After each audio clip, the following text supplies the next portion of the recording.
अब इससे आगे बढ़ो। अब भगवान द्वारिकाधीश को कलंक लगा दिया, कलंक का टीका सत्राजीत ने, कि मणि के लिए भगवान द्वारिकाधीश ने कहा था, हो ना हो मेरे भाई को इन्होंने ही मारा हो ना हो मेरे भाई का वध इन्होंने किया हो, और समंतक मणि छीन ली हो, इस लालच में मार दिया हो। ये कलंक लगा दिया भगवान को। देखो समाज ने भगवान को भी नहीं छोड़ा। चारों तरफ पूरे नगर में चर्चा फैल गई, द्वारिकाधीश की का अपमान होने लगा। चारों तरफ सब लोग आपस में चर्चा करने लगे, बताओ द्वारिकाधीश ने एक मणि के लिए उसको मार दिया, ये कोई बात की, कोई अच्छा किया उन्होंने? सबने ये कलंक भगवान को लगाया। संसार समाज भगवान को भी नहीं छोड़ता। माता सीता जी को जिन्होंने अग्नि परीक्षा दे करके आई, उनको भी नहीं छोड़ा। ये संसार समाज तो कुछ ना कुछ कहेगा, कुछ भी कहेगा। साइकिल पर चलोगे तो कमा के नहीं खाया जाता, और कार में चलोगे कहां से आया इतना माल, किसकी डकैती मारी। सबसे बड़ा रोग क्या कहेंगे लोग। एक पिता पुत्र घोड़े पर चढ़ करके जा रहे थे, आगे कुछ लोग मिले, लोगों ने कहा बताओ भाई इतनी गर्मी हो रही, और ये दोनों पिता पुत्र घोड़े पर चढ़े पड़े, बता इन्हें बेशर्मों को शर्म नहीं आती, मारेंगे इसे घोड़े को।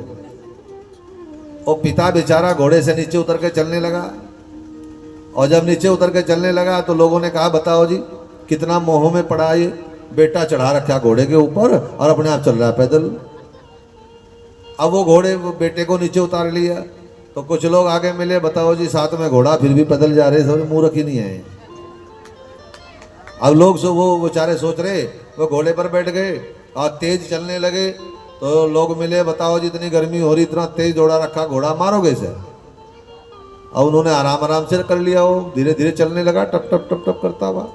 तो लोग मिले, बताओ जी घोड़ा साथ में है, फिर भी आराम से जा रहे हैं, कहीं झोटा है जो इतनी हल्की सी उसमें ले जा रहे हैं, झोटा थोड़ी है, घोड़ा है, दौड़ाओ इसे।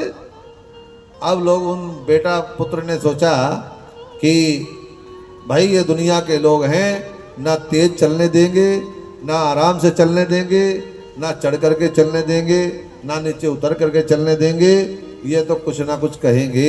लोगों का तो काम ही है कहना, तेरी बुराइयों से मत घबराओ, ये बुराइयां तो समाज करेगा। सुनो, कबीरदास जी ने कहा कि जो बुराई करने वाला हो मेरी, वो मेरे घर के सामने बस जाओ, मैं उसे यहाँ बसा लूंगा। कबीरदास जी से पूछा गया कि क्यों जी, जो बुराई करने वाला उसे अपना पड़ोस में क्यों बसाना चाहते हो? बोले इसका कारण है। कबीरदास जी से पूछा गया क्या कारण है? कबीरदास जी ने कहा इसका कारण यह है कि वो जितनी मेरी बुराई करेगा उतने मेरे पाप उसके खाते में चले जाएंगे और उसके पुण्य मेरे पे आ जाएंगे, इसलिए मेरा पुण्य बढ़ता चला जाएगा, मेरे सारे पाप उसके सिर पर चढ़ते चले जाएंगे।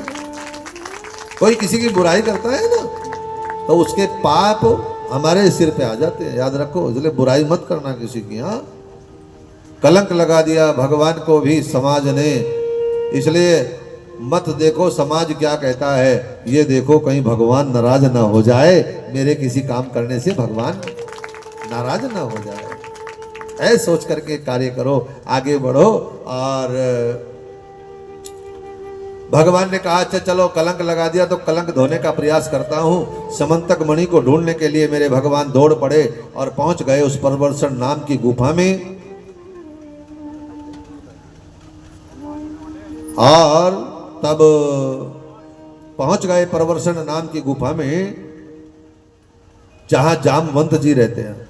हमारे भगवान पहले पहुंचे जंगल में, क्या देखा? जंगल में रक्त पड़ा है, सोच लिया यहाँ प्रसेन की हत्या हुई होगी। वहां से देखा कि सिंह के पद चिन्ह हैं, आगे चलते रहे, क्या देखा? शेर मरा पड़ा है।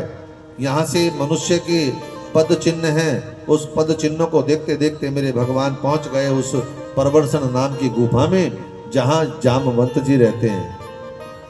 और सुनो, नमो नारायण, जामवंत जी ने जैसे ही देखा भगवान को तो युद्ध होने लगा। कौन है?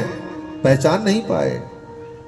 जामवंत जी के साथ कुश्ती होने लगी। भगवान और जामवंत जी की कुश्ती, मल्ल युद्ध हो रहा है। जानते हो क्यों? क्योंकि जब भगवान राम बन करके आए थे तो उनके हाथ की जो कलाई है वो बड़ी कोमल थी।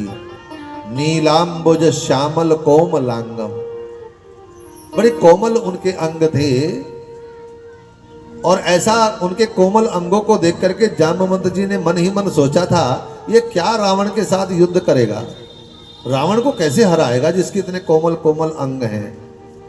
अगर ये पहले मेरे से युद्ध कर ले, मैं पछाड़ दूंगा इसको। राम जी ने मुस्कुराते हुए मन ही मन कहा था, जामवंत जी अब की बार तेरे से युद्ध नहीं करूंगा, जब मैं कृष्ण बन करके आऊंगा तेरे से युद्ध करूंगा, तुझे बताऊंगा इस ये कोमल कमल की डंडी जैसी कलाइयों की ताकत क्या है। और आज भगवान जामवंत जी के साथ युद्ध हो रहा है। हाँ, 7 दिन हो गए लड़ते लड़ते। अचानक से द्वारिकाधीश जी की छाती से पीताम्बरी हट गई, भृगु ऋषि का चरण कमल का दर्शन हुआ और जामवंत जी पहचान गए, ये कोई और नहीं है, ये वही त्रेता युग के मेरे भगवान प्रभु श्री राम हैं जो कृष्ण बन करके आए हैं। चरणों में गिर पड़ा। मालिक, पहचानने में बहुत देर हो गई। हे शरणागत वत्सल, मैं बहुत देर से सोच रहा था, मुझे पहचान नहीं पाया, अब मैं पहचान गया हूं, तुम वही हो श्री राम त्रेता युग वाले।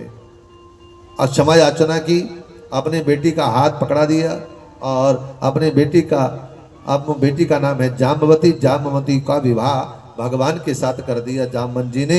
और समंतक मणि को दहेज के रूप में भगवान को दे दिया। और समंतक मणि को लेकर के भगवान पहुंचे, जामवती के साथ विवाह किया। ये भगवान का दूसरा विवाह हुआ। और वो जो समंतक मणि थी भगवान ने ला करके सत्राजीत को वापस कर दी। ले भाई, अब देख ले, सारी समंतक मणि तुझे दे दी वापस, अब चर्चा मत करना कोई बुराइयों वाली। बोले ठीक है। अब इसे शर्म आई, लज्जा से सर झुक गया सत्राजीत का। इसने सोचा भगवान को कैसे प्रसन्न करूं, भगवान नाराज हो, ये ठीक नहीं है। तो ऐसा सोच करके इसने अपनी पुत्री का विवाह जो है अपनी पुत्री का विवाह सत्यभामा का विवाह भगवान के साथ कर दिया। और जो समंतक मणि ली थी वह भी भगवान को दहेज के रूप में दे दी और दहेज के रूप में प्रदान की है।